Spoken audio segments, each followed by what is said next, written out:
बिस्तर पर लेटी हुई सुनीता के पास उसके दोनों बच्चे आए और उससे बोले, माँ माँ उठो, मैं तुम्हारे लिए दवा लेके आई हूँ। मेरी बच्ची, मैंने तुझसे कितनी बार कहा है तू बाहर काम मत किया कर। लेकिन माँ तुम्हारी दवाई भी तो ज़रूरी है। अगर तुम दवाई नहीं खाओगी माँ तो तुम बीमार पड़ जाओगी माँ। लेकिन मेरी बच्ची, ये ज़माना बहुत ख़राब है। लड़कियों का बाहर जाना और काम करना अच्छा नहीं है मेरी बच्ची। हाँ माँ मैं जानती हूँ, लेकिन आप जल्दी ठीक हो जाओ, फिर मैं कहीं नहीं जाऊँगी। माँ आज हमारे पास पापा होते तो हम आज अच्छी ज़िंदगी जी रहे होते। माँ मुझे और चिंटू को बाजार में जाकर गुब्बारे बेचने की ज़रूरत नहीं पड़ती माँ। इतना कहते कहते बेचारी बच्ची रोने लगी। सुनीता जानती थी कि वो कुछ ही दिनों की मेहमान है, क्योंकि उसे ब्लड कैंसर था। बच्ची जो कि 12 साल की है और चिंटू 9 साल का है। 7 साल से दोनों के बाबा का कोई अता पता नहीं है। वह इनको छोड़कर पता नहीं कहाँ गुम हो गए। इतना सोचते सोचते सुनीता को अचानक खांसी चलने लगी। माँ को खांसता देख दोनों बच्चे घबरा गए। तभी बच्ची बोली, अरे माँ आपको अचानक से क्या हो गया माँ? चिंटू तुम माँ की देखभाल कर, मैं चाचा को बुला के लेके आती हूँ। बच्ची भागकर पास ही रहने वाले रामू चाचा के घर गई और वहाँ जाकर उससे बोली, चाचा चाचा माँ की तबीयत खराब हो गई है, जल्दी से घर चलिए। क्या कहा मेरी बच्ची? माँ की तबीयत खराब हो गई? तू जल कर, मैं आ रहा हूँ बेटा। बच्ची भागकर अपने माँ के पास आई।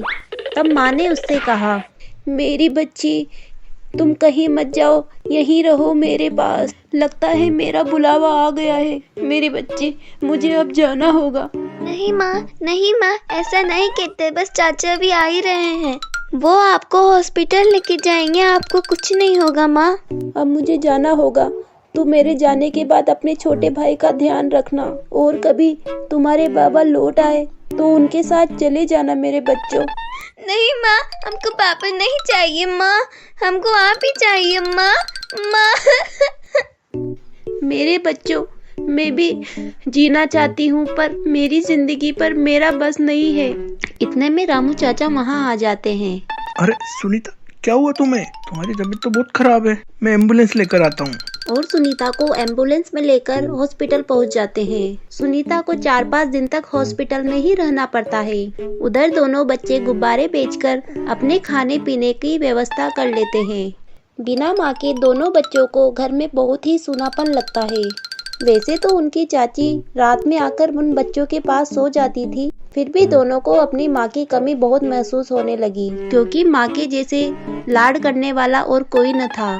कभी कभी अचानक चिंटू रात को उठकर रोने लगता और अपनी दीदी से बोलता, दीदी माँ ठीक तो हो जाएगी ना?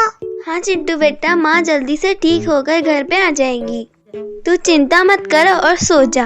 अगले दिन चाचा घर पर आकर दोनों बच्चों से बोलते हैं, बेटा तुम्हारी माँ ठीक हो गई है और आज अस्पताल से उनकी छुट्टी है। चाचा की बात सुनकर दोनों बच्चे खुश हो जाते हैं और नाचने लगते हैं।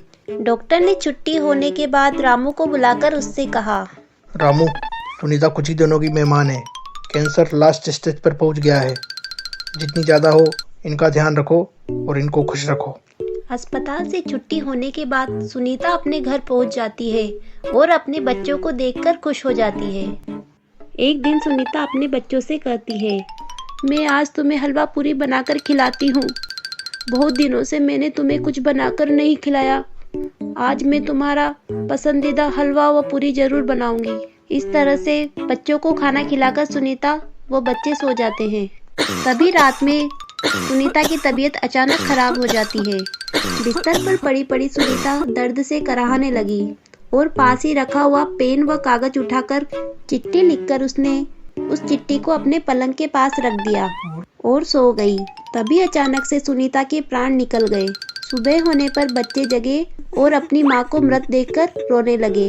तभी उस बच्ची की नज़र पलंग के पास रखी हुई उस पर्ची पर पड़ी।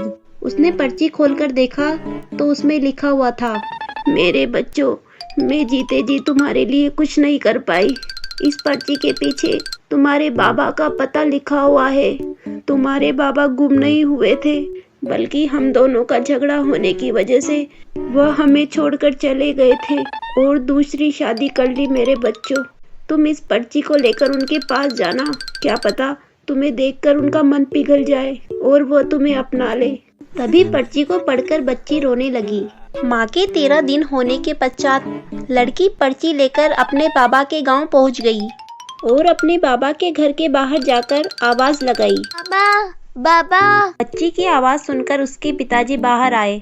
उसको देखते ही वह अपनी बच्ची को पहचान गए। लड़की ने बाबा को देखकर कहा, बाबा, आप हमें छोड़कर क्यों चले आए बाबा? बाबा, माँ भी हमको छोड़कर चली गई बाबा। अब हमारा क्या होगा बाबा? नहीं मेरी बच्ची, ऐसा नहीं कहते। अब तुम कहीं नहीं जाओगी, तुम यहीं मेरे साथ इस घर में रहोगी मेरी बच्ची। चलो आओ। तब से सारा परिवार हंसी खुशी रहने लगा। वीडियो को लाइक करें और चैनल को सब्सक्राइब